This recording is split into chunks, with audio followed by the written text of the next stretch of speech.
Ladies and gentlemen, welcome to the main event. It's Thursday, and you already know what that means. Plenty of laughs, off the subject discussions, and of course, real boxing talk. So pop open a cold one or vino. Here's the real life Tres Amigos, sports TV broadcaster and reporter, Bethel Duran, your host. Yeah, baby, yeah! And co-host, legendary Golden Boy matchmaker, Roberto Diaz, and world champion trainer, Joel Diaz. Ladies and gentlemen, this is ThursDIAZ. It really is Bethel Duran here on ThursDIAZ. How are you guys doing? I want to say I missed you guys. It's been 2 weeks. And let me give you an update on what's going on. All right, so we'll do a quick show. I'll be here. No coach. He's decided to take a vacation with his family. Well-earned vacation. Roberto Diaz is still busy traveling all over the place. It's been a hectic July for him. So today's show is going to be the one and only, the king of the Chusma. It will be against my better thinking. It's going to be Toño. It's going to be all Toño show today. So it's the Toño Diaz show. I'm going to let him carry it. And of course, Toño is not here. So you're wondering, where's Toño at? He's not here. So thanks to everybody who's been asking what's going on, where you guys been. So honestly, I just needed a break. So after the July 9th show, I just got caught up, and that Thursday had to cancel it last minute. And then last week, I'm not going to lie, I was just a little like, not that I didn't want to do the show. Of course I want to do the show, but I saw that the Padres were playing and my buddy Joe Musgrove was pitching. So I told my son, let's go. Let's go to San Diego for the day. And that's exactly what we did. So I'll give you guys a little update on what's going on with me personally. My son is going to be a high school junior. And in the month of July, he plays basketball. He's pretty good. He's all right. He's not getting recruited, but he's pretty good. In the month of July, it's like it's called a live period where they play every single weekend. They work out, it seems like, every single day. So it's going to events here, there, everywhere. And it's just a lot. And it takes a toll on you. And I didn't know that this is what happens in high school. Because last year for COVID, after high school season, there was no AAU World. So it's a big toll. Like, remember I went to Zion in June, and that was the last time he had a break. So in July, it's every weekend, Thursday, Friday, Saturday, Sunday. Practices Mondays and Wednesdays, and he also works out with his trainer in the morning. And I was like, I haven't even seen my kid. Like, he's 16. He drives now, and I haven't seen him. So I was like, dude, let's take advantage of it. So that's what happened last week. And I was like, you know what? Let's go down to San Diego. See the colleges, an opportunity to see maybe he likes the University of San Diego, maybe San Diego State, to go see what the college is all about. So we did like a little tour of the colleges, and then we went to the Padre game later on that night, but also had an opportunity to go see a good friend of mine, Oscar Valdez, watched him train, and then Canelo was there, and my son was there with him and stuff like that. So it was pretty cool just to have that opportunity to provide that, where my kid's been around athletes his entire life. I always told him, don't ever post on his Instagram like that you met these people, because I don't want people thinking, oh, man, you're so lucky, you're so this, you're showing off. It's not that you're showing off. It's just like now that he's 16 and he's an athlete himself, to see what a athlete like Oscar Valdez, how he trains and what he does. And then to see Canelo, who walks in, says hi to everybody, immediately puts on his shoes, immediately gets his hand reps, and goes to work. Not one wasted moment. And we were there for about an hour and a half and just watching Canelo do his workout, watching Oscar Valdez do the workout, nobody talking, and just getting after it. So it was a cool opportunity, cool experience. Glad to be able to do that with my son for that day. So drove down San Diego, then came back. And then this week, hey, let's get after it. And then last Thursday when I called Coach and said, hey, Coach, I'm going to San Diego. This is what I'm doing. He's like, well, perfect, because next week I think I'm going to do that with my daughters too, because I haven't had a break either. But with building the gym and doing everything else, I'm like, don't worry about it, Coach. So get after it. So saludos to everybody. Cheers to everybody that's going on. And without further ado, here he is, the star of the show. He's ready. iPad is charged. It's iPad is charged. I'm in. Let's do it. All right, there it is. There you go. You have your name right there. It's perfect, right? Yeah, perfect today. Okay, all right. Let's see here. I had to change it a little bit. Okay, let's see here. Do your name over here, the graphics. There it is. There's Tonio Diaz. Awesome. All right, there we go. All right, so Tonio's here. We're here. We're ready to go. We're ready to do this. And then when your brother told me, he's like, I'm not gonna be available. I said, no problem. I know Roberto was gonna be available. No problem. I'm like, We don't need them. we don't need them. It's time to give the people what they want. Exactly. Give my fans what they want. Give me my airtime. Nah. So It's all good, Beto. yeah. Yesterday I go to my buddy's house, Carlos De La Torre. He watches the show. He watches it on Fridays, and he's telling me, "Hey, when's Tonio gonna have his own show?" Like, Los. Se te prende el foco. Yeah, Tomorrow. like, no. I'm like, Tonio can't figure out what's going on. He's like, no, Tonio needs his own show. I'm like, wait, I thought you were my friend. Now you're telling me Tonio needs his own show. I'm like, Tonio and his Chusma, so there it is. So appreciate Marco Favela, our graphic designer. Did you see the picture? I sent it to you, right? Which one? I've seen some from Mickey V. No, we're not gonna meet Mickey V. That guy. That's all I see. I see those. He's badass. No, he's not. He's taking advantage of Jeremiah. I don't like that. There it is. There it is. Today's awesome. Promo. And there with the Choose My King. Oh man. You should put my little iPad on the side. 100%. The little iPad.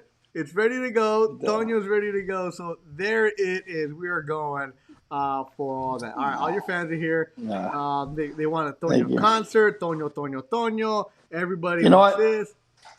I just got an alert that we have to let some fans go because there's too much logging in, bro.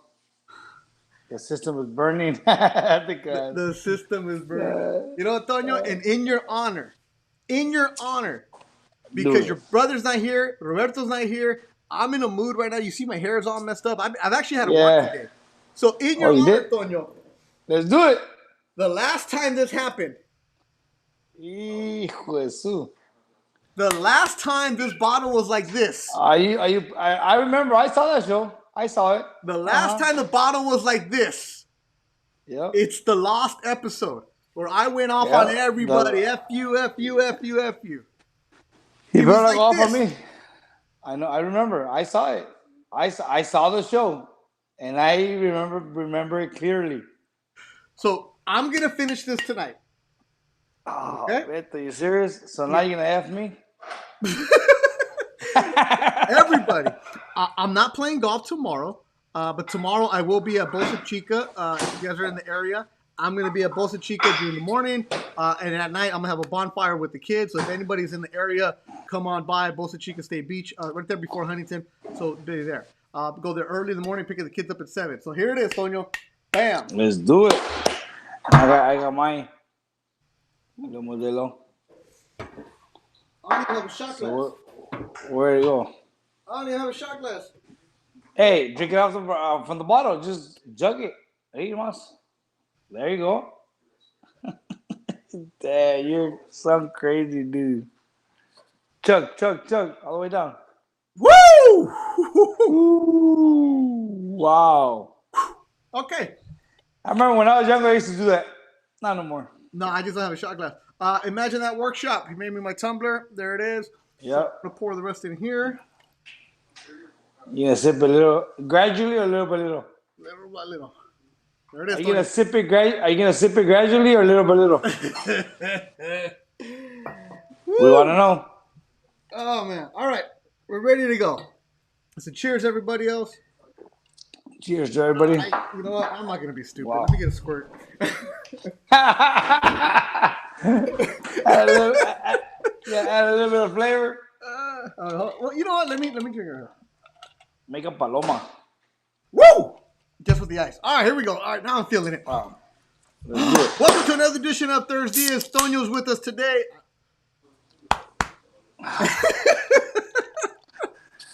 I remember those feelings. Yeah, I'm not one of those guys. The burning sensation here in this area right here. A la madre, everybody else. Everybody wants to bring on Razo. Razo's not available. Razo went to Grupo Firme last night, so there's no Razo.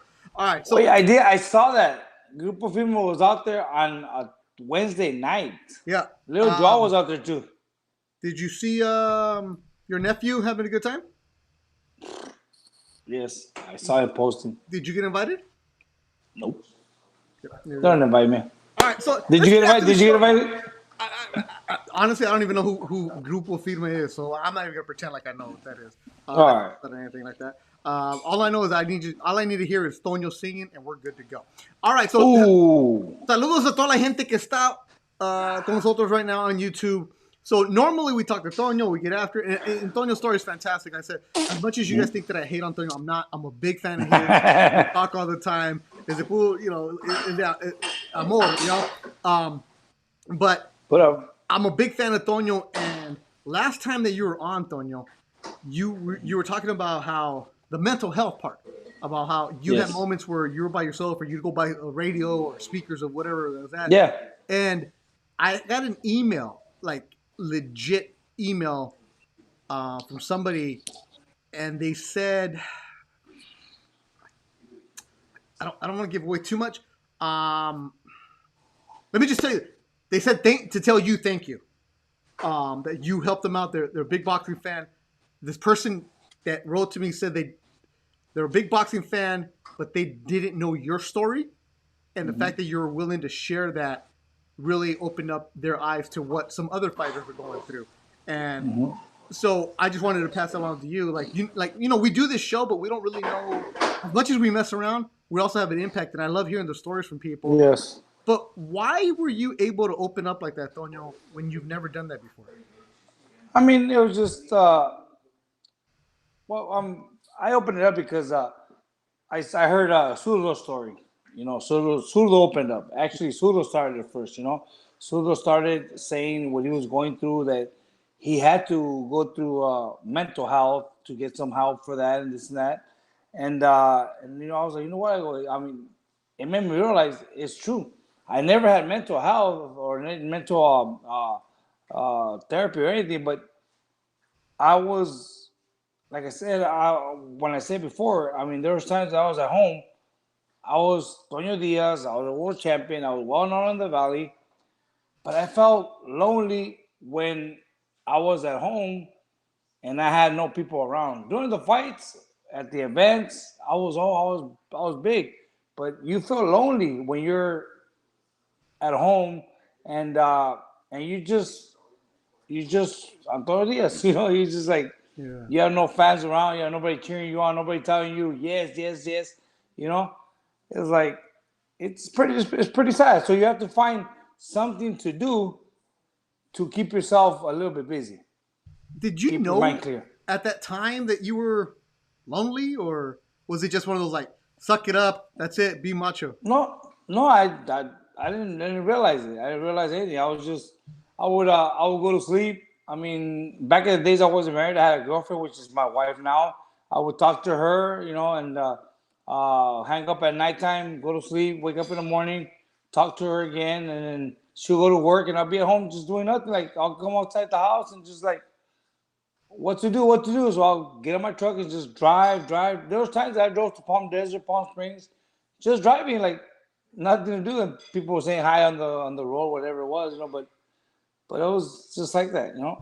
Yeah, it's interesting because, I mean, if you're watching the Olympics, Simone Biles talked about the mental health issues that she has, and Naomi Osaka, the tennis player, everything else, and you know, it's now become the thing where everybody's talking about it. It's like, oh, it's mental health, but you forget about the people who it was a stigma back then. You bring that up, and let alone in such a macho sport like boxing, it almost felt, Tonio, like when you talked about this a couple weeks ago, it was almost felt like you were having your own therapy moment right there. Because I don't think you've ever shared that with anybody.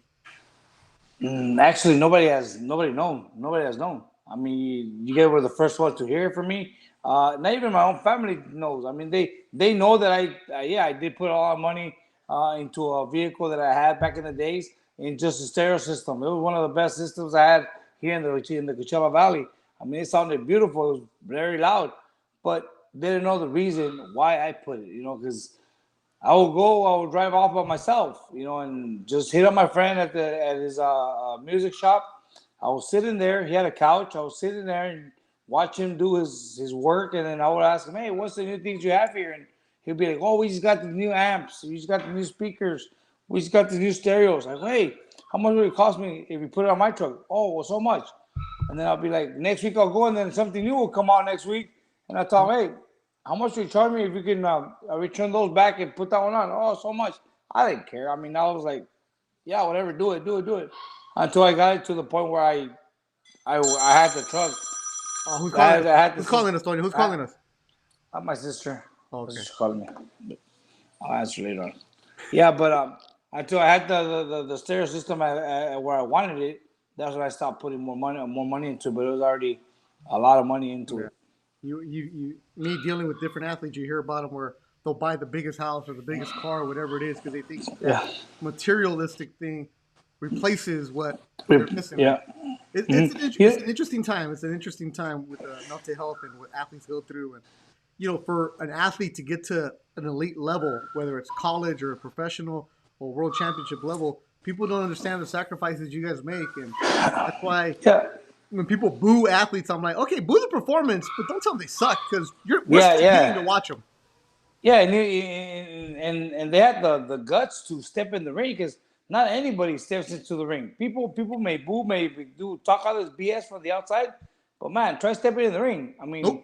I mean, it don't matter how good you are or how bad you are. As long as you step in the ring, it's that's a good thing. Yeah, it's like when people, as a broadcaster, are like, oh, this guy's a bum, is this and that. I'm like, he might be 0-4, but the dude is gonna get But beat up. but But I he's give in him there. credit because he's doing something I would never do. So, Exactly. yeah. But yeah, I just You wanted to know, pass you along know. the message to you. Let me just share a little story right now. I was talking this morning. When we were younger, I could have done a lot more stuff, but like we didn't have nobody to guide us. Like I told you before, not nobody guiding us. Like do this, do that.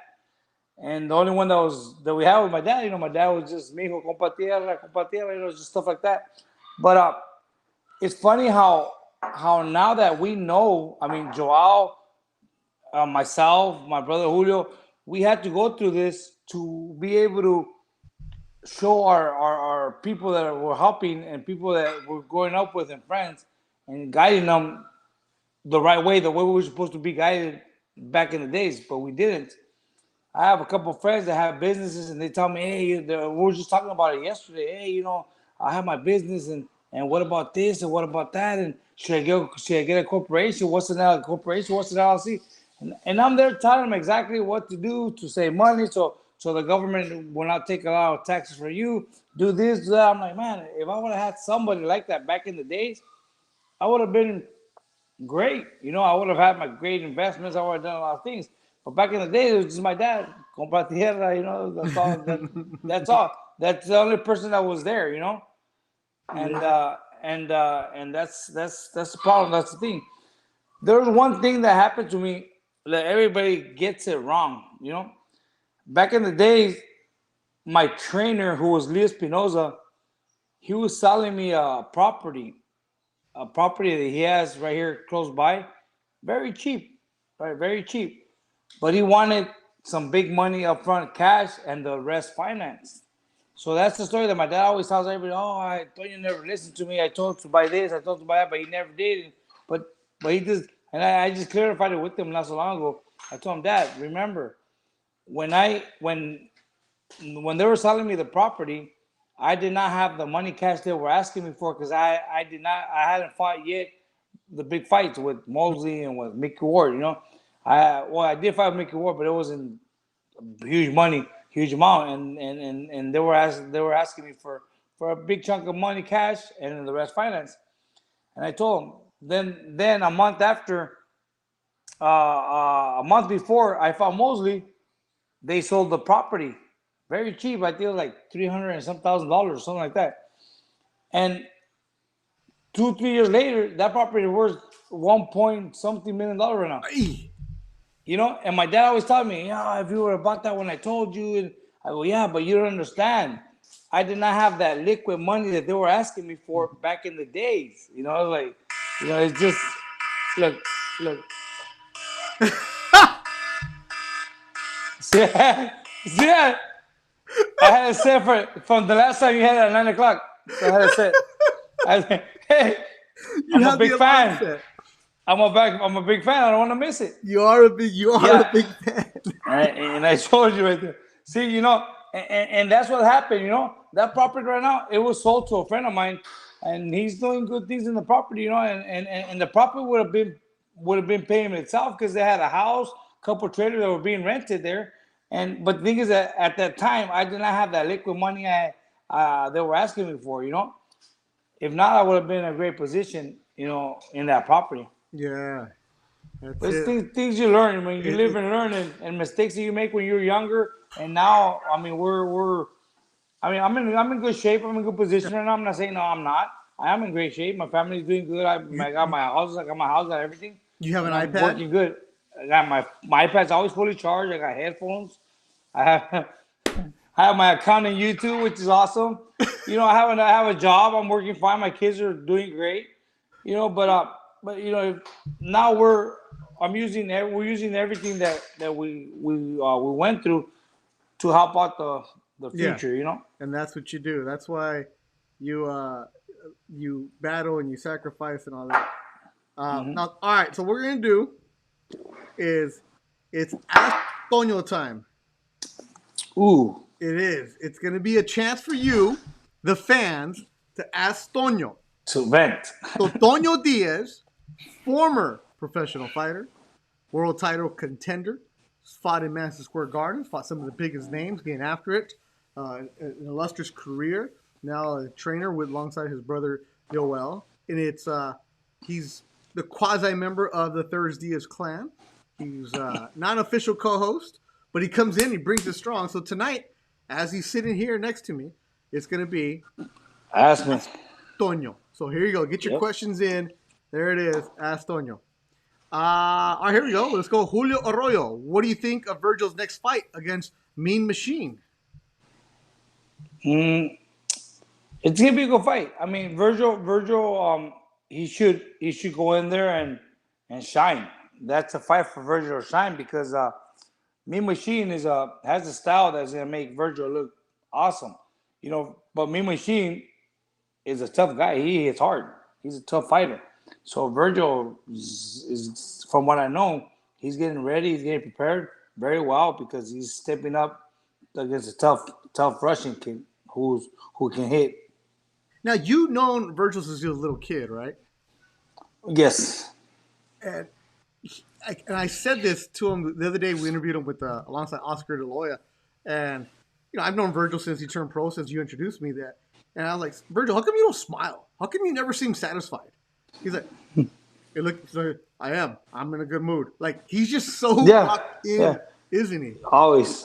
He's always just, even though when he wins, just smile like this, he just raises his hand. That's it. He's like, he don't like other fighters. They start yelling and smiling, but he's a nice kid. I mean, I like the kid.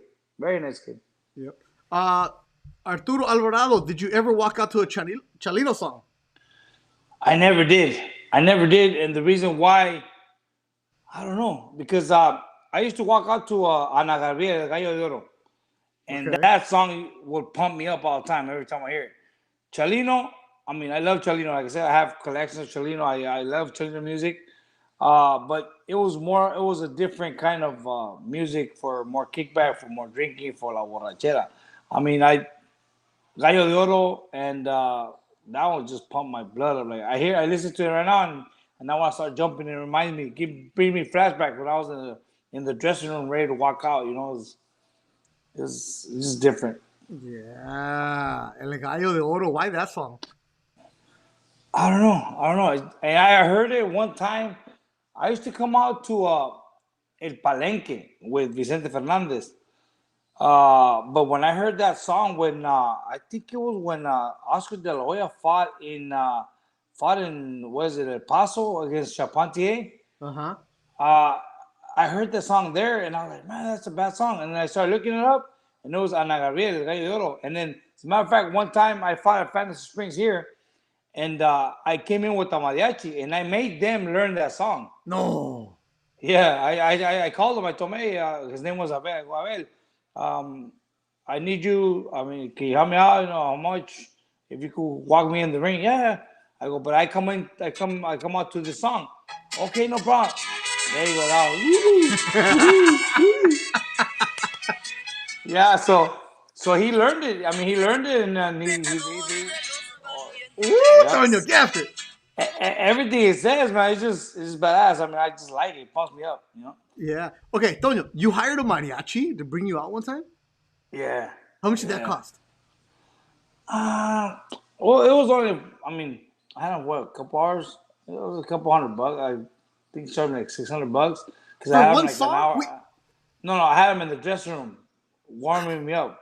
You know, instead of having the radio, he was in the dressing room playing while I was warming up and stuff. And then it was time to go out. They walked him on. They were in the ring playing while I was walking out. Okay, I thought you Yeah. had the mariachi and you hired him for one song. He's like $600 for No, one? no, no, Ah. no. I mean, when you hire a musician, it's like, for example, my last fight, we had Noel Torres. Noel Torres is a very popular singer right now. I don't know. He's been out for a little bit, but he's popular. And he was in my fight in my dressing room while I was warming up, rapping. He was playing, and when it was time to go outside, then he went outside and started playing as I was walking out to the ring. Okay, all right, all right. All Yeah, right. you don't hire him just. I mean, yeah, you could hire him for one song only, but those are like the big ones. They only charge you. They charge you a couple $1,000 to come and sing 30 seconds or a minute, and they That's leave. like when Chente walked out Chavez, right? Exactly, like Different right story. there, exactly. All right, Marco Favela, did you ever go back to your grandparents' house after you became a pro? Yes, I've been back to my grandparents' house, back in Mexico, Michoacan. Yeah. We've been out there. And did the family in Mexico watch your fights? Oh yeah, definitely. As a matter of fact, not a couple years ago when I went, it was Joel, my dad, myself, my Julio, and Shaggy. We went over there, just the guys, and they found out we were there. I mean, we were in the pueblo. We tried to go undercover, and they found out that we were there, and boom, they called us. Hey, they want you guys to the news. So they took Joel and I and the guys to the news, and they started interviewing us in the news there, live on their TV there, on the radio. Oh, that's cool. That's cool. All right, Yeah. Toño from Arturo Alvarado, if you hadn't been a pro boxer, what would you be doing? I really don't know. I mean, you know, when I graduated from high school, I had everything ready to go to college. I was gonna go to UC San Bernardino. I was getting ready and everything. But then my mom was sick. I know you guys listened to the story where Joel told you that my mom had cancer back in the days, right? And that was in '95. I graduated in '95, and when I graduated, Joel was a professional already, but he wasn't making big money. He was working construction and fighting here and there for a little bit of money back in the days. And my dad was working, so I saw that my dad was struggling, supporting the family. So, and my mom was sick. My mom kept, going to Loma Linda back and forth all the time. So I decided to just stay, help out the family, work, and help them out, and go pro. And sure enough, I did. I graduated. As a matter of fact, graduated a day after my birthday in June of '95, and I turned pro July 1st. Man, you're only a year older than me, Toño. I didn't know that. Am I? Yeah, you're only a year older than me. You've lived a good life. Yeah, it's awesome. lived I love my life. Yeah, no, you lived an interesting life, and I'm just 1995, man. I weighed 140 pounds. I was 136, 38 pounds. Yeah, the band that says now that boxers pay Toño to sing their ring entrance song. There you go. Hey, Yeah, but I only know a couple songs. I don't know the high notes. there you go. All right, Toño. Who wins between Chalino and Beto Quintanilla? Ooh, that's a tough one. I'm gonna tell you something. I'm a fan of music. I love. You sound like music. your brother now. No. But the thing is this: Joel loves Vicente Fernandez, Pedro Infante. I've never seen Vicente Fernandez. I like his music; it's okay, but I'm not a big fan of it. I mean, certain songs okay, but I'm not a fan of perfect singers, like people that sing perfect. You know, like Vicente Fernandez, Alejandro Fernandez, Pepe Aguilar. They're great music, but they sing too perfect, and I don't like it. You know, I like the gangosos that you can. They sing para la jodida. You know, like Beto Quintanilla, Chalino Sanchez, Leonel Ranchero, Gamboa. You know, all these old back in the day singers when Chalino era. Those are the ones I like. The worse you sing, the better I like you. Serious, serious. That's why I like when Joel sings because he's canta para la jodida. Man, you're No, Joel probably listen. Este güey está- you have a different ear, man. Like sí. I've seen Chente twice. I saw him in Vegas on a Friday night, and then I saw him at Staples Center on a Saturday night. So You know who I did? You know who I did like a lot, and I did see him a couple of times was Vicente Fernandez. you just said you didn't see him. No, Antonio Aguilar. Antonio Aguilar. Oh, okay, okay. Antonio Aguilar, I did see him, and then also Juan Gabriel. Man, I was supposed to see Juan Gabriel like 3 different times. I see Juan Gabriel 3 times. Yeah, I had tickets to him. I think 3 He's different times. bad. He's bad. And the first time He was. I was like, I think like 20. I think the girl was supposed to go with. Of course, I got her mad, so she didn't want to go anymore. So me and my friend Carlos Del Torre, we went to Universal Amphitheater and we were outside. Let's just sell these tickets so I can get my money back. Man, I made all kinds of money. And I'm like, That's where I saw him. I saw him at Universal. Fue en el 90, was it 99? Yeah. 2000, 99, 2000? 99. Yeah. 2000. That's what I realized. I'm like, what the heck is going on here? Like, I should have. And guess who was my date? Guess who was my date? Your brother. Nope. It was me and my mom. Ah, qué bonito. Seriously. Qué It was me- bonito. and I have a picture on my phone. If I find it, it's me, my mom, and a friend of ours that used to. She's a friend of the family. She went with. She actually met us over there. But it was me and my mom. We drove over there, and I took her to see one over here because I have a girlfriend. Well, I have a girlfriend back in the days. I have friends, but nobody to take with me like that. But Yeah. I took my mom. Yeah, I probably sold you the tickets because I made money. I'm like, No, I bought the ticket. I bought the tickets ahead. No, I was like, let me just sell it and make my money back. You know, I'm like 20, so I'm like, man, let me get the money back because that girl got mad at me and I never talked to her again, of course. And I was like, okay, so we're there. I'm like, because how much do you want? And I'm like, oh, this is what it says right here, whatever it was. And he's like, It was okay. like $40 back in the day, like 35, No, I $40. had good tickets. I knew what was going on. I think it was like $80 No. Back in the days, like the good tickets are like 40, 50, $60. The good tickets. Now they're like $150, $400. just to walk in. Just to walk in, exactly. Yeah, and then the next 2 times I had tickets for Juan Gabriel, it was, of course, what did I do? I pissed off the girls I was going to go with. And I'm like, it's not like you can say like, hey, well, because it's got to be a special kind of girl to take to see Juan Gabriel, right? You can't just take a girl who doesn't know who Juan Gabriel is. Yeah, exactly. Right? And you're not going to spend that much money on a girl you just met. So it was like, you got to put effort in and pissed them off. And of course they left.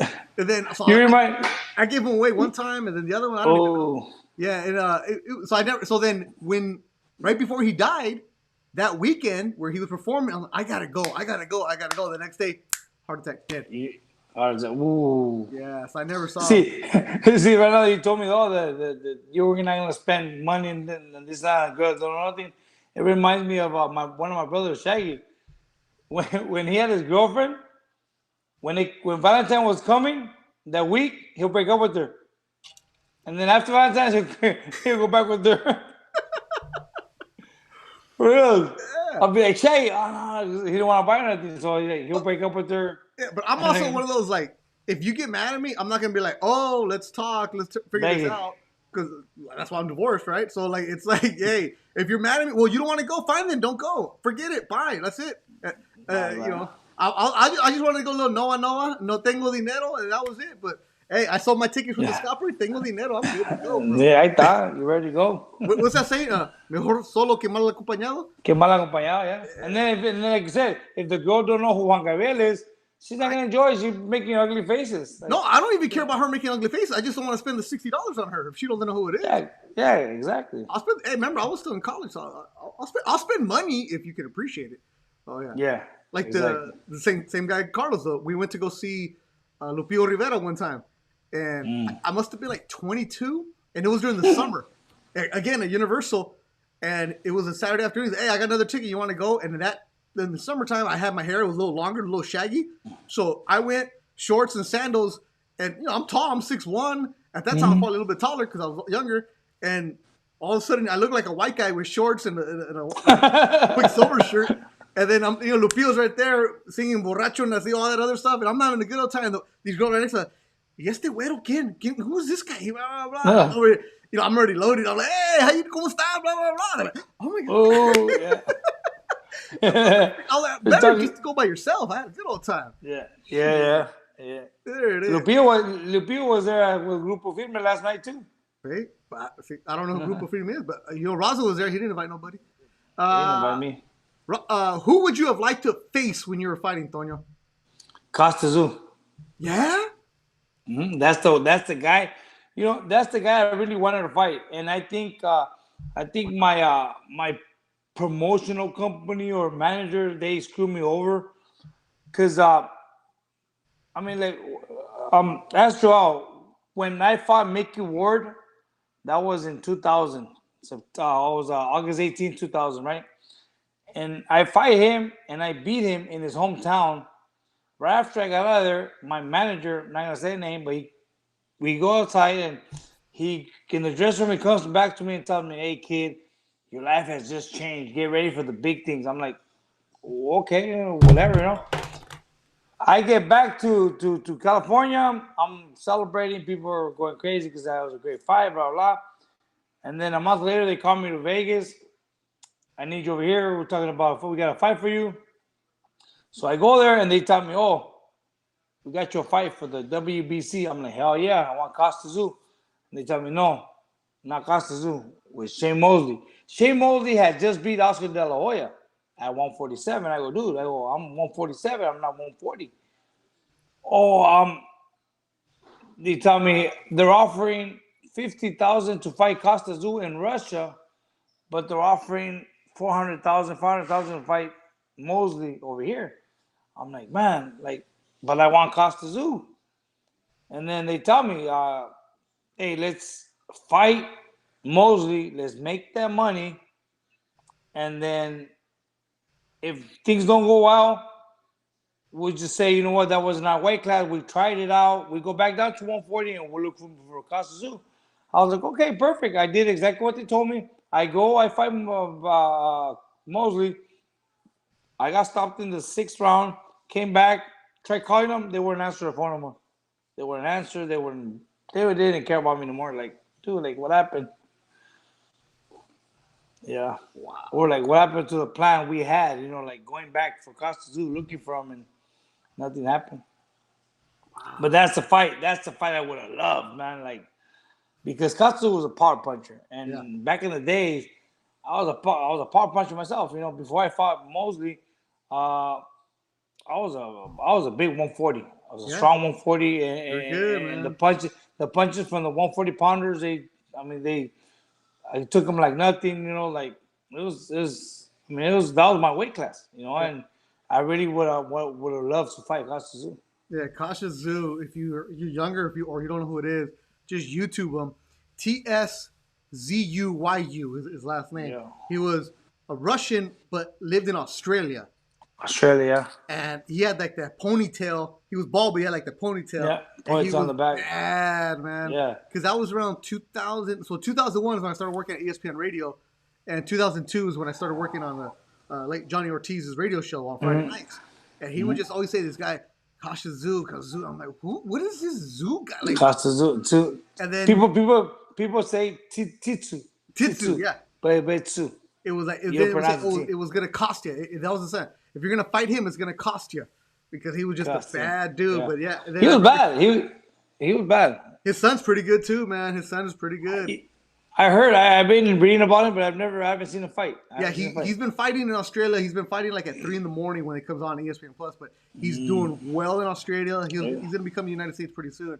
He's a bad dude too, man. Yeah. Kid, and it's not like they're babying him. He's legit good fighter. So he's doing work. But that would have been a heck of a fight. So yeah, that's the fight I really would have loved to have fought.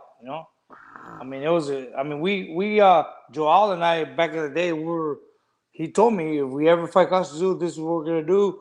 Joel had the perfect plan because Costa Zoo was just a fighter that fought with his hands open. Yeah. And you go in and he starts swinging punches and step out. Yeah. And Joel told me, we're gonna fight. We have this plan. This is where we're gonna fight him. And he didn't have a chin. Because nobody ever hit him. Nobody hit him. Yeah, exactly. Because he would pull back, and throw his punches, swing punches wildly, but he had power, and everybody ran into his punches. Yeah, he had some power.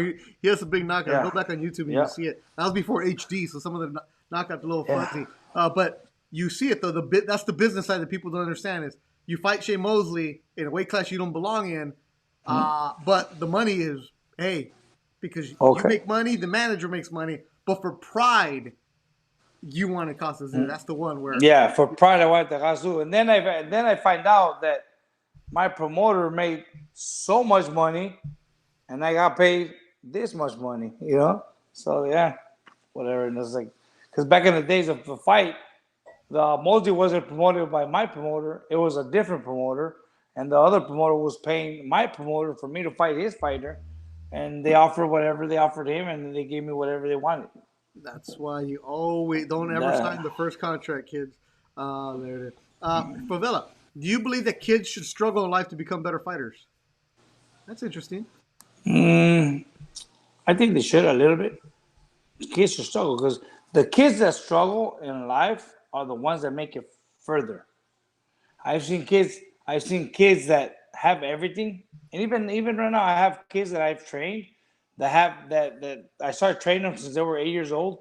Now they're like in their teens, and they don't have the same passion they had back when they were younger because they've always had everything. They were raised with everything. Yeah. You have to have a little bit. You have to struggle a little bit to know what you're fighting for. It's like I'm gonna fight for this. I'm gonna fight for that. Like when I grew up, there were some fights. I'm gonna tell you, there were some fights that I would fight. I was getting hurt.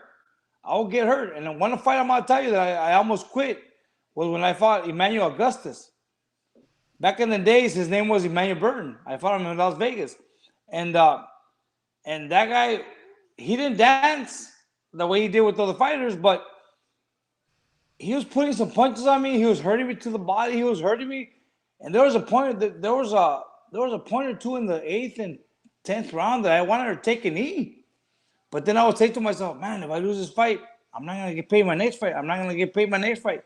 If I win this fight, I'm gonna make bigger money the next fight.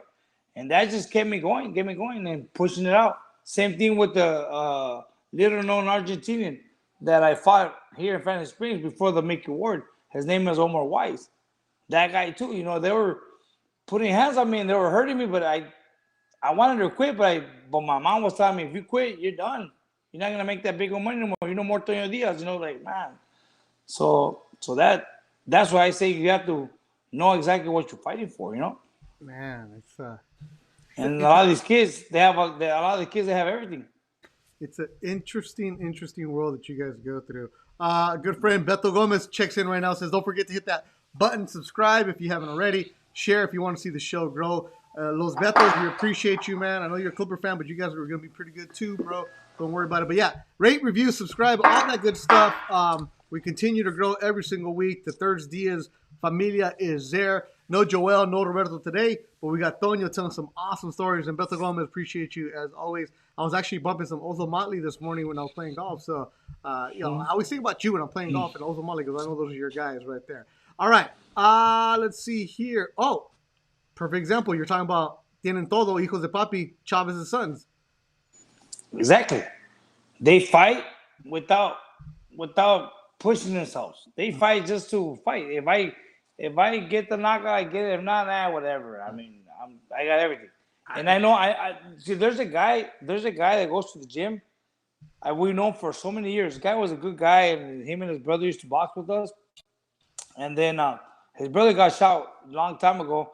And ever since his brother got shot, he's been out of it. He lost it, right? And he was living in the streets, and then he will go back to his mom's. But this guy knows. He's somehow related with Chavez, right? And he knows the whole family. He knows Chavez. He knows the sons. He saw little Chavez, Julio Jr. grow up, and everybody.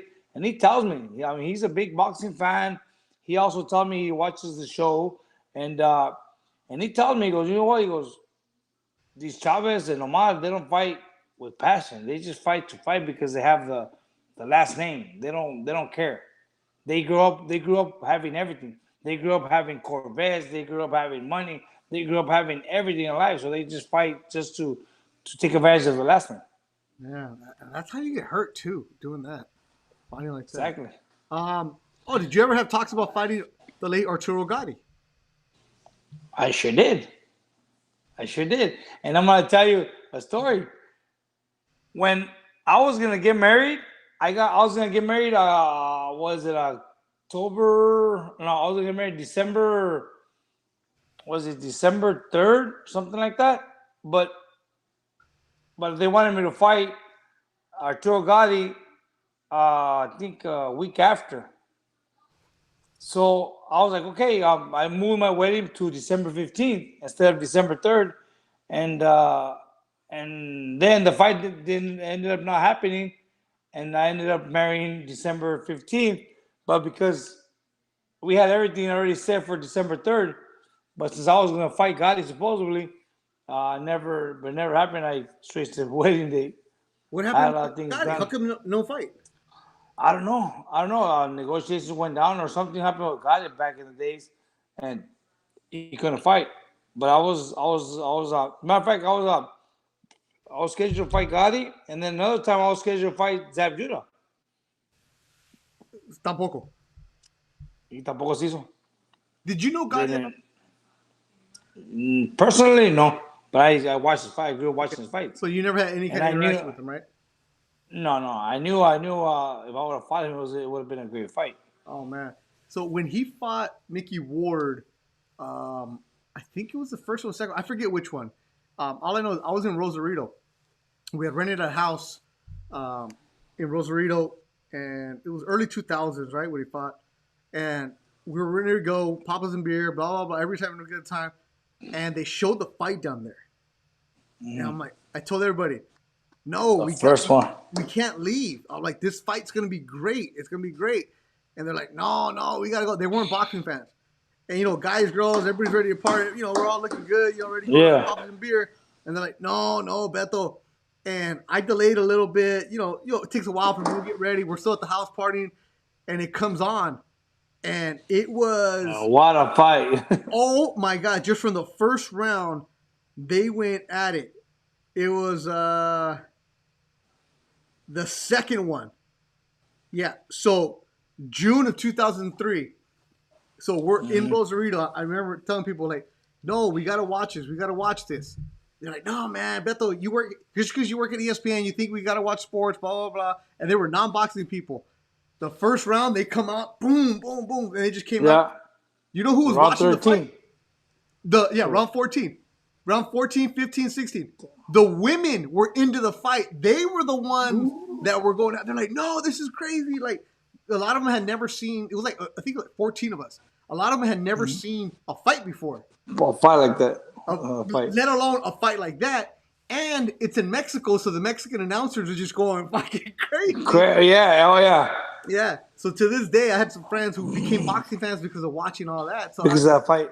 Because that fight, and then they're like, oh, it never compared to anything like that. But the reason I ask you that is I've heard from people that were around Gotti that knew him because he lived in Montreal that he was crazy as a party guy. As in, like, he'd get his money, he'd go party, and he would take care of everybody. He was just like that guy who was like around everybody, just want to make everybody happy. And I've gotten to know Mickey Ward a little bit, the times being around him, and Mickey Ward, because I saw him last time in Boston, he's like, oh, you cover Lakers stuff. Somebody told him that stuff. He's like, Lakers, Celtics. He's a big sports fan too, so he knew what was going on. So it was like those kind of different conversations where Mickey was just like that Boston kid, and Gotti was the one who was just like partying, Hollywood, all that other stuff. And it's just like, it's crazy. Like, obviously his life ended the way it is. We'll never know exactly what happened in Brazil. But I was just curious if you had been around him or seen stuff like that. Like, no, I've never been around Gotti. I mean, I would have loved to.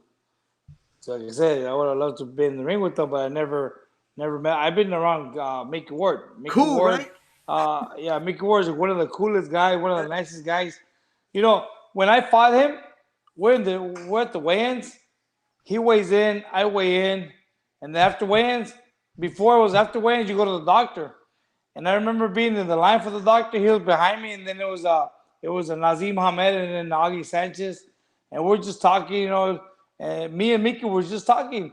And then Nazim comes in and we start talking together. And then I remember Joel brings me a Gatorade and the Snickers. And I'm eating it because we just wait in and we hadn't eaten anything. So then Mickey was just looking at me, and then Joel brings me another Snicker to give to Mickey Ward. So I shared a Snicker with Mickey Ward and a Gatorade. And then we kept talking, and then we got checked by the doctor. We left, and as a matter of fact, Joel said to Lee, to my trainer, he goes, "Hey Lee," he goes, "Remember that big fight we were expecting, that war? I don't think it's gonna be a war. Why? Because Tony and Mickey Ward are all buddies already."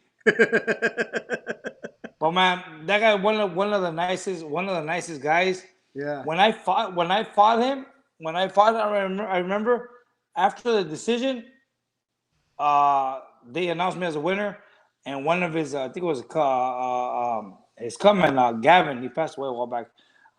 He goes, "Oh, that was a robbery," and I heard Mickey go tell him, "No, the right man won. He won the fight. Whoa. It was no robbery." Like that, I was like, "Oh man, this guy, he's a he's a class act, man. That guy is awesome." That was a And close then fight because you won 96, 93 twice, and then 95, 94.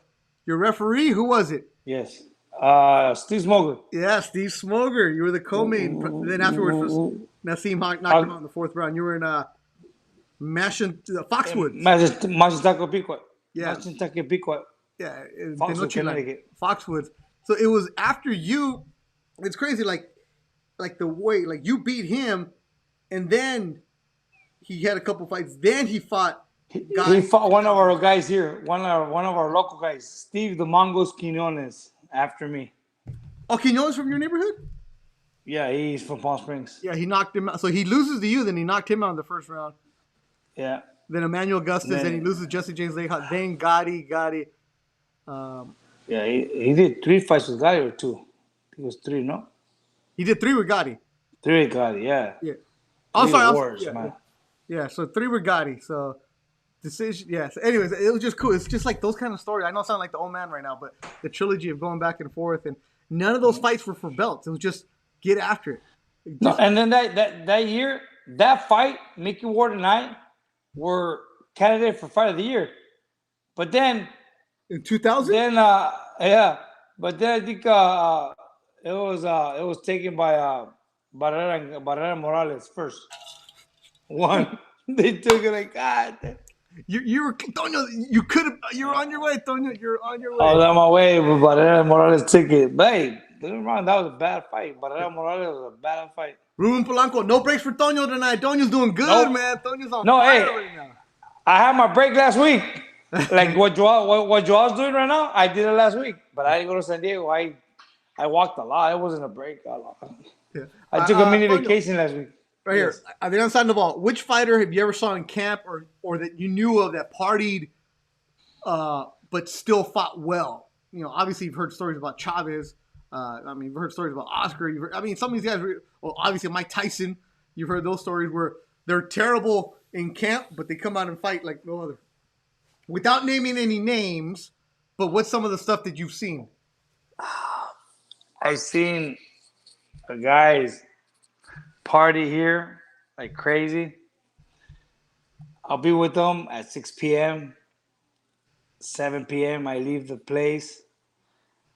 Next day in the morning, he called me, "Hey, we're in Guadalajara." "What the hell are you doing in Guadalajara?" "Oh, I'm with so-and-so." "What the? And another time, it's a Tuesday. I'm at the gym. He'll call me, "Hey, come so-and-so place here. We have the banda. We have this." I'm like, "Dude, it's a Tuesday." And then Wednesday, he continues it. Friday, the same thing. And then he'll call me from Cabo San Lucas. "Hey, we're in Cabos. Come over." This is the guy in camp? No, that was after camp. But then he'll go to camp, and then he'll fight. In camp, oh, you're talking about camp. Yeah. Guys in camp. I've never seen, we never had nobody in camp that will go party and then fight. Never. Not that I know. That would fight and would do well. Not during camp. Not during training camp.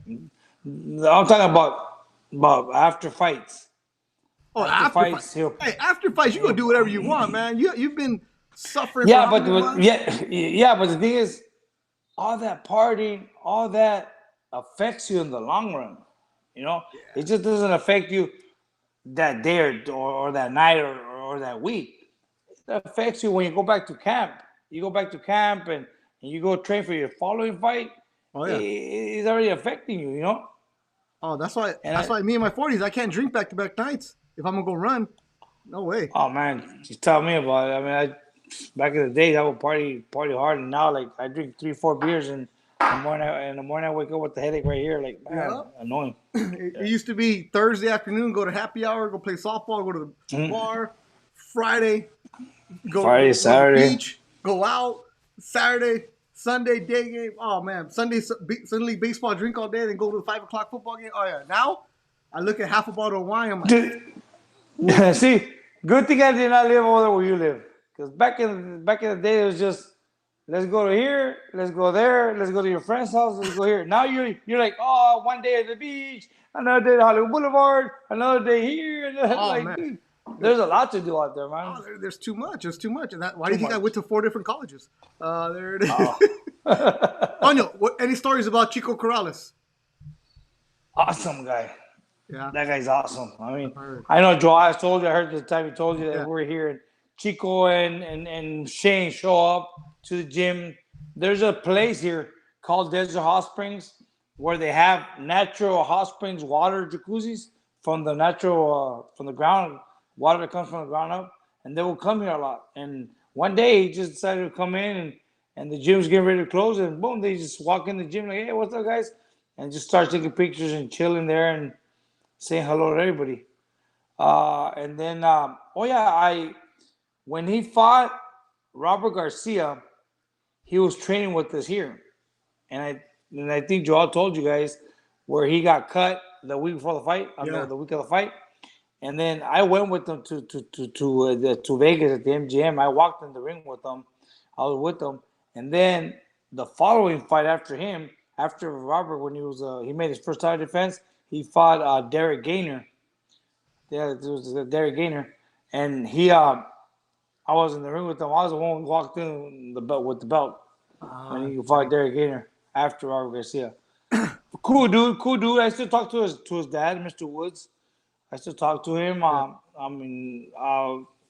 Him and I, Diego and I were very, very cool with each other. We weren't like very, very close. Like we used to hang around a lot, but every time we see each other, we hung around and hung out and go eat and stuff. But he was a nice guy. Saucy says, did you ever spar him? I did. I sparred him a couple of times when he was training here in Indio. Yeah, man. That's cool. Like, he hit hard.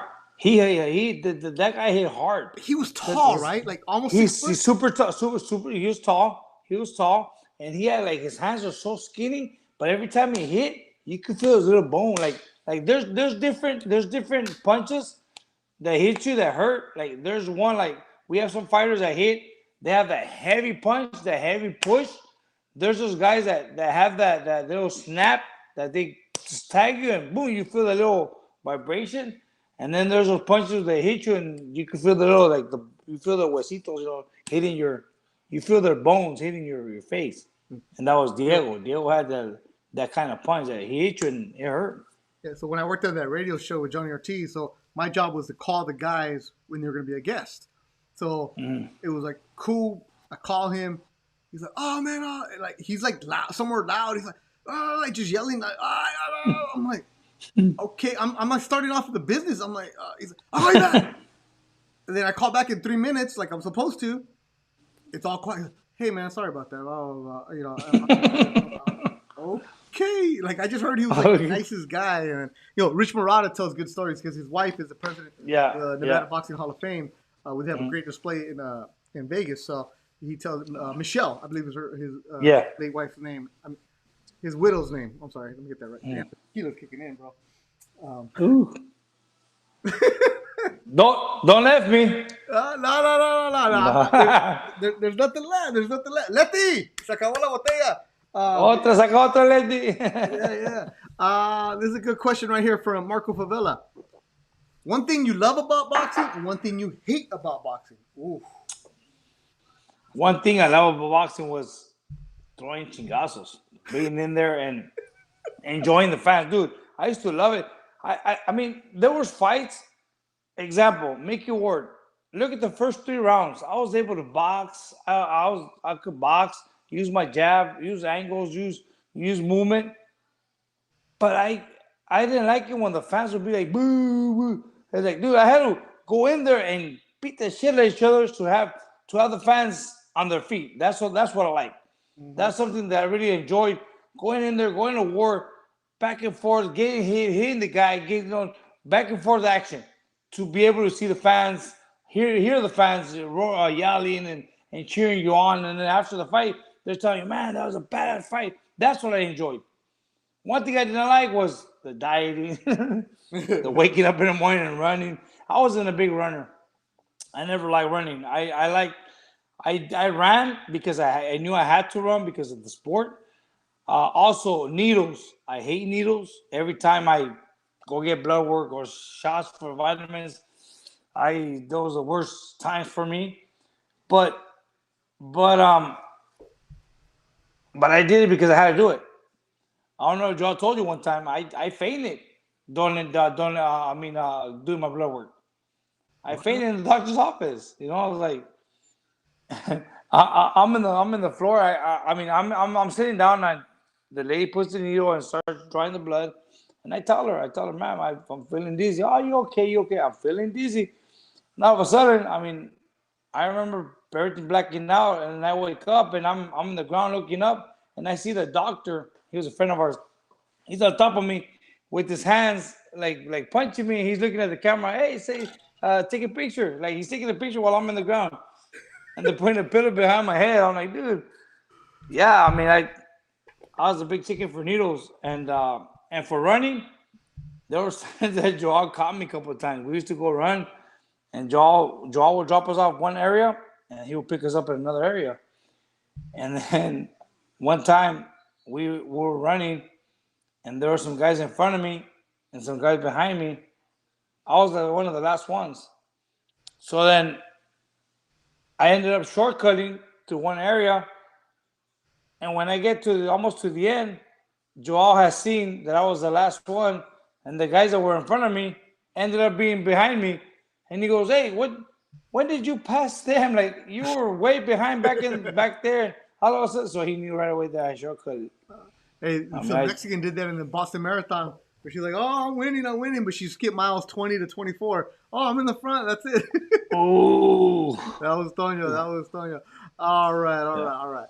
Yeah, Chicano golf, man. I'm making it to the beach tomorrow. I told the kids I'm picking them up at 6:30.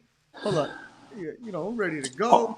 I'm gonna be. Hey, Chicano, he is gonna make it because last time he said I'm gonna golf, and everybody was doubting him, and you went to golf. I showed up. You were throwing up. You threw up once or twice, but you made it. I only threw it once, but I'll be there. I'll be there tomorrow. Bolsa Chica, if you guys want to go, meet me there. I'm gonna be there at 7 in the morning. I'm gonna have the bonfire. My truck is full of wood right now. Got everything to go. Bonfire at what time? Whenever you get there, Tonyo. What time are you gonna be there? I'm gonna be there in the morning. We're gonna be there in the morning all day long at the beach with the kids, and like my friend's gonna invite. My friend. My son's gonna invite his friends. You know what? Hold on. Restart. My son is inviting his friends, so they're gonna have their own fire pit, and then the adults are gonna be at the other fire pit because he has friends from everywhere, from his basketball team, from his school, and then he goes to an all boys school, so that the girls from the girls' school are gonna show up. So I just told him, hey, you teenagers go do your own thing, like in Karate Kid, go do your own thing over there. The adults, I don't have any friends, so I'm gonna be there by myself. Me and Michaela, my daughter, she's gonna be yelling at me, so just me and her hanging out. But we're gonna have the bonfires. My family's gonna come later on. But we're just going to spend all day at the beach because I never have a day where I don't have anything to do. So I'm going to go. Tomorrow, I already got a plan. I'm going to Winchell's at 6 in the morning. I'm going to get me a dozen donuts. And then I'm going to go get the newspaper. I'm actually going to go buy the newspaper, get my jarro de cafecito, ready to go. Sit at the beach in the morning. I just bought a book I'm going to read. It's called Relentless by Tim Grover, the man who trained Kobe Bryant and Michael Jordan. So I'm going to read that. and then in the morning I'll be right there. And then if the water's cool, I'll get in the water. I'll, maybe a little volleyball like they did in Top Gun, work on the tan. And I'm just gonna be out the day, take a nice nap. It's one of those days where I'm just gonna do nothing. I don't ever get to do that. Read. Yeah, I'm just Read. gonna chill. Eat donuts and coffee. Yeah, I see no mas. And during the day, work on it. Then at night, the bonfire, make some s'mores, and then that's it. And there it is. Like the summer, but like I said, like at the beginning of the show, we get so caught up in what everybody's doing, like you and your brother building the new gym, training your fighters, getting ready for it. Yeah. When you have a chance to have a day where just like chill, relax. Like all of a sudden, the kids are in school next week. Like, what happened here? Where did the summer go? Yeah. Time flies.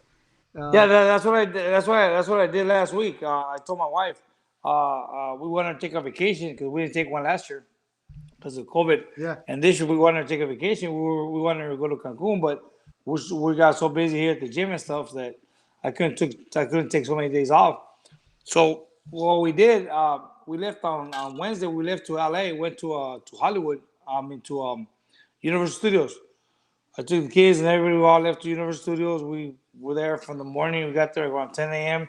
and we were there till it closed. We were doing the rides and all that stuff.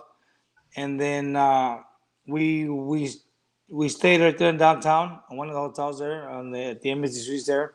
Yeah. And then after that, next day on Thursday, we went to Hollywood. We walked on Hollywood Boulevard and we did a couple museums. My daughter wanted to see the Illusion Museum. We went to that one. So we went to that Guinness World of Record Museum, and then we did the Wax Museum. That's cool. And then from there, they wanted to go to the beach. We went to Santa Monica, and then from there we went to, you might know this place there close to the Golden Boy office, restaurant there for dinner, and we were there. It's called Little Joel told me about it. It was very, very good also. It was Joy's. Yeah, right across the street. Yeah, right across the street. Yeah, and we had dinner there. And then next morning, on Friday morning, we got up. We got up in the morning at 9 o'clock. We were in Disneyland. Yeah, nice. We did Disneyland till like 10 o'clock at night. Went back, checked in, back in the hotel. Next day in the morning on Saturday, we drove back home early because my son had to go work.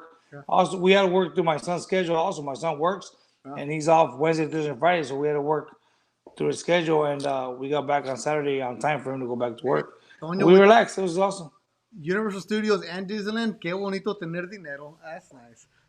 No. No es dinero, es... Compra tierra, mijo. Compra tierra. Ya ves. Y no compré tierra. Levanté un chingo ahí, pero no la compré. Yeah. It's one of those things where, like, for me, I don't have a normal schedule. Neither do you. You guys are always busy. It's like you don't know where you're at. So when people are like, "Oh, you're on vacation," I'm like, "Okay, I might be looking like I'm on vacation somewhere because I make it look like that, but I'm usually in my hotel. We're not going anywhere." And like I said, I'm going to where am I going next week? Frisco. I'm going to the Virgil Ortiz fight. So I'm doing the undercards. So I'll be doing ThursDIAZ next week from Frisco, Texas. Announcing the fights Saturday. I'm doing the undercard. So next weekend, the undercards will be on Facebook, Golden Boy's Facebook page. I'll be doing those. And then my flight back is at 6 a.m. Sunday morning because I got to be back to work CBS 2 on Sunday. So it's like whenever you have an opportunity to take advantage of one day, go for it. And like, I mean, in this day and era where kids are just so busy with everything, like I tell my kid, I'm like, man, if you weren't athletic, it'd be so much easier to plan a vacation with you. But like, he's playing basketball and he's training, trying to do all that other stuff. So I was busy. It's fun. It's fun because you only have one shot to do this. It's like you know this with your amateur fighters. Like exactly. They go to these tournaments and everywhere else you go, you have to be with them. It's like I remind him like, dude, you don't need to work out today. As much as I want him to, I know that he's been putting in a lot of work. But he's like, oh, I want to. I'm like, okay, that's great that you want to.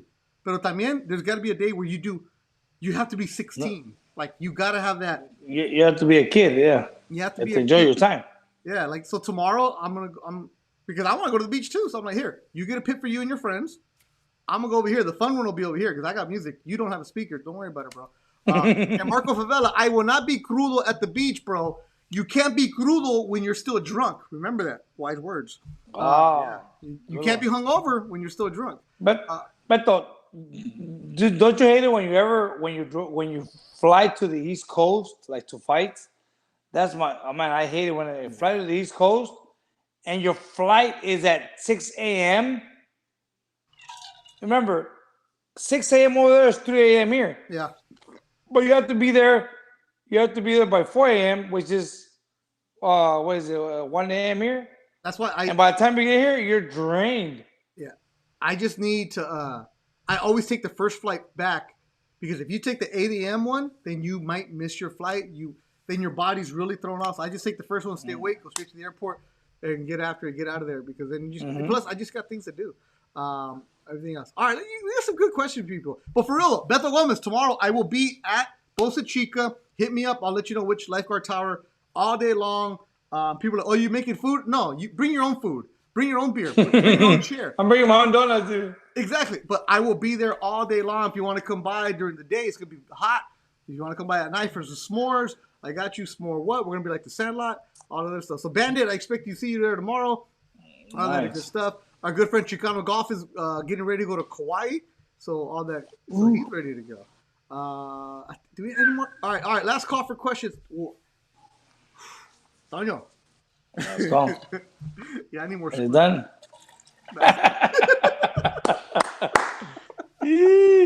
Ya te entró las giggles. Yeah, this is the shirt I wore today when I did the interviews for Golden Boy with Alex Rincon and George Rincon, and there it is.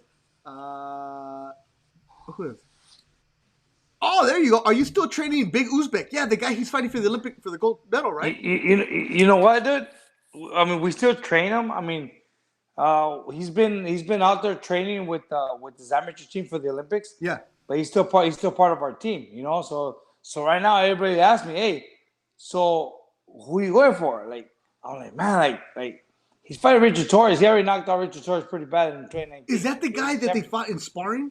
Yeah, no. Remember? Yeah, they fought at the Asian Championships in 2019 at the World Championships in Asia, and as a matter of fact, it came out on Twitter. It was a big story saying that why do professionals have to be fighting amateurs? That's when Jololo knocked out Richard Torres bad. He put him to sleep bad, and now they're fighting again for the gold medal. Yeah, for the gold medal. You know, so now like people ask me, hey, what do you think? I go, man, I mean, I really want the U.S. to win the gold medal, but at the same time, we have a fighter from Uzbek that we train that we would love to have a gold medalist heavyweight champion. Wait, Tonyo, is the Big Uzbek Jololo the guy who went to remember when you guys had the birria for Junior's birthday after the Solem fight? Yeah, the tall guy. Yeah, that dude? Yeah. That was I remember it was Jololo. It was after Beck's fight. Jololo, MJ, and Elnor. Okay. It was them three. He is 6'7", 2. He should be an NFL tight end. Dude, he's huge. That's the guy. You see when I do miss with them and the body shield with them, man. No. I was wondering if it was the same guy or not because he wasn't in shape yet because he wasn't fighting. No, he had just drove in from LA that day. Yeah, so he was a little wow. Yeah, he was a little off. So that's the heavyweight gold medal. Okay. That's not the gold medal, but he's going for the gold medal. No, I mean the gold medal fight is coming up. Yeah. I think on the 8th, they said the 8th, no? Yeah, all right. Pablo, we answered the question, who Tonyo wish you could fight? It was Costa Zoo. All right, so here it is. If you are in the Texas area and you want to go to the fights next week in Frisco, send me a DM at Beto Vision. I will hook you up. I got a couple pairs of tickets, so I will hook you up. So tell me, hey, I watched ThursDIAZ. And let me know that you're going to be at the fights in Frisco. And I have tickets for you guys. So hit me up if you're going to go, if you need tickets for that. So next week I will be in Frisco. Tonyo, are you available next week in case your brother's still on vacation?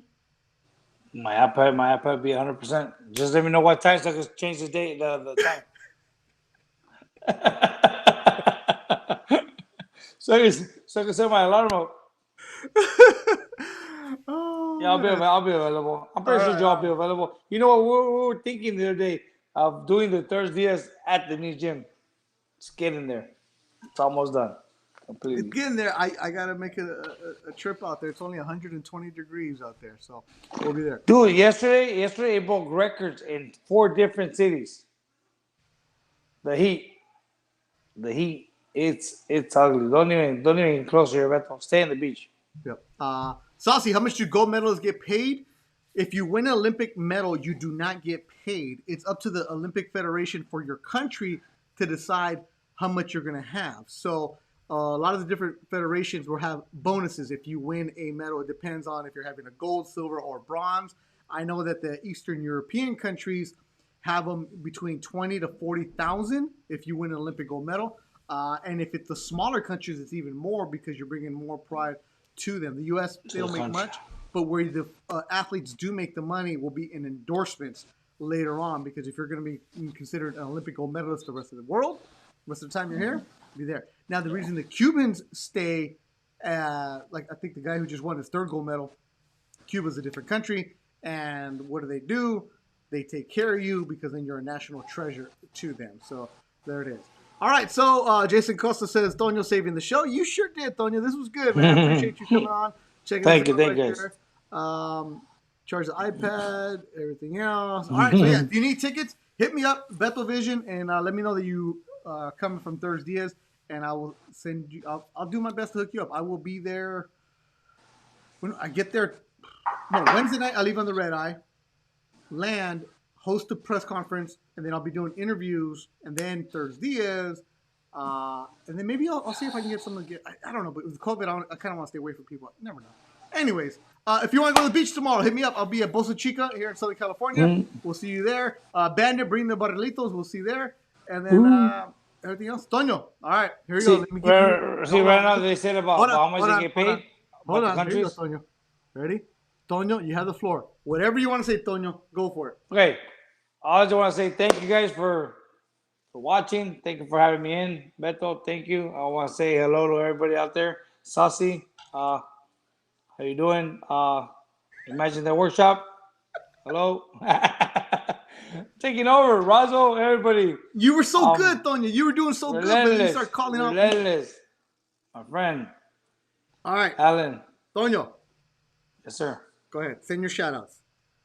I just want to say thank you to everybody. You know, I appreciate the show. I love the show.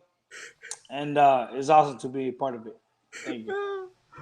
See, Toño, an hour, 15 minutes later, you do your shout. You don't have to do your shout-outs right away. No. I'm just saying what's up to a couple buddies. Now we get a thumbs down because you didn't shout out somebody. No, thumbs up to everybody. If I didn't mention your name, thumbs up. Joel, keep enjoying. Joel's at the mitote over there all the time. Okay, hold on here. Let's call it. Damn, I just got yelled at. Cuba, they treasure the athletes? No. Okay, here it is. They make sure that their athletes are taken care of. Am I wrong on that right there? That's why they don't want them to leave, because they make a big deal about how Cuban athletes are better. All right? See? I know one Cuban person, and they get all mad at me. Jesus. Wow. They already started watching the show. You know, the Uzbekistans, from what I heard from them, that every time they win a world title First of or all, win a medal. The Cuban friend who's yelling at me, look, I just finished that. You want me to make coherent sentences? You know, these guys, they give them cars. They get cars, they get houses. Like the kid we have, the IBF, the IBF WBA champion, Ahmad Aliyev, MJ. He owns 4 cars, and he didn't know how to drive. He just learned how to drive when he got here in America. He started driving here. Now he knows how to drive a little more, but he didn't know how to drive, and he had 4 cars. Why does he have 4 cars? Because he won the Olympic bronze. He won some world championships, and every time they win, and he won world titles, and the country gives them cars, and they give them houses and stuff. All right. And pay. There it is. There it is. All right. Tony Sandoval, we'll see you in Frisco next week. Toño, I'll bring you back a cowboy jersey as you're ready to go. No! For what? For fire? Tomorrow, bonfire in Bosa Chica. Yeah. Take the cowboy jersey for the bonfire. All right. Little by little, gradually. Toño, great show tonight. We'll talk to you guys later. Thank you, guys. Out ThursDIAZ. Thank